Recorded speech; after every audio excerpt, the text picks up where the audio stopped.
हेडलाईन्सचे प्रायोजक आहे NBC bearings, लांब पळण्यासाठी। महायुतीत नाशिक आणि धाराशिवची जागा अजित पवार गट लढवणार। अजित पवार गटाकडून आज पत्रकार परिषदेत उमेदवारांची घोषणा होणार, सूत्रांची माहिती। सातारा लोकसभेसाठी पृथ्वीराज चव्हाण यांचं नाव निश्चित होण्याची शक्यता। पृथ्वीराज चव्हाण आणि जयंत पाटलांमध्ये बंद दाराआड 1 तास चर्चा।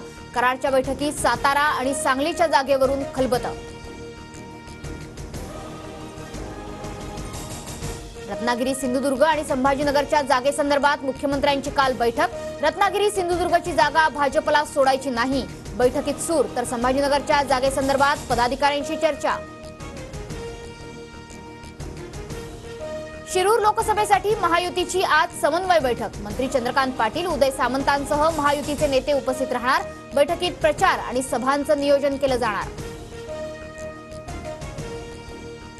परभणी लोकसभेसाठी रासप अध्यक्ष महादेव जानकर आज उमेदवारी अर्ज भरणार। अर्ज भरल्यानंतर जानकरांचं शक्ती प्रदर्शन। मुख्यमंत्री, उपमुख्यमंत्र्यांसह पंकजा मुंडेही उपस्थित राहणार। जात पडताळणी आणि उमेदवारी अर्ज रद्द केल्यानंतर रश्मी बर्वे हायकोर्टात। रामटेकच्या उमेदवार बर्वेंच्या याचिकेवर आज सुनावणी। कोर्टाच्या निकालाकडे लक्ष। अहमदनगर दक्षिणचे महाविकास आघाडीचे उमेदवार निलेश लंकेंची आजपासून जनसंवाद यात्रा। पाथर्डीतील मोहटादेवी गडावरून यात्रेला सुरुवात होणार। 16 एप्रिलला यात्रेची सांगता। पंतप्रधान नरेंद्र मोदी आज मुंबईच्या दौऱ्यावर। आरबीआयच्या 90व्या वर्धापन दिनानिमित्तच्या कार्यक्रमाला मोदी उपस्थित राहणार।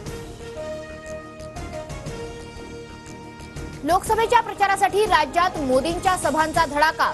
पंतप्रधान मोदी राज्यात 10 सभा घेणार असल्याची माहिती। लवकरच सभांच्या तारखा जाहीर होणार।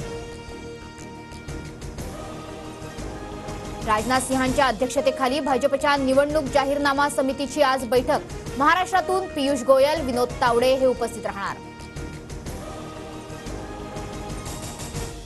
राज्यात आजपासून वीज दरात वाढ होणार। महावितरणच्या वीज दरात सरासरी 7.5% वाढ होणार। आजपासून नवीन दर लागू। सर्वसामान्यांना दिलासा। व्यावसायिक सिलेंडर, एलपीजी सिलेंडरच्या किमतीत 31 रुपयांनी कपात। घरगुती सिलेंडरच्या किमतीत मात्र कोणताही बदल नाही। पश्चिम बंगाल, आसाम, मिझोराम, मणिपूरमध्ये मुसळधार पाऊस। गुवाहाटीत मुसळधार पावसामुळे विमानतळाचं छत कोसळलं। पावसामुळे आतापर्यंत 4 जणांचा बळी, अनेकांचं जनजीवन विस्कळीत।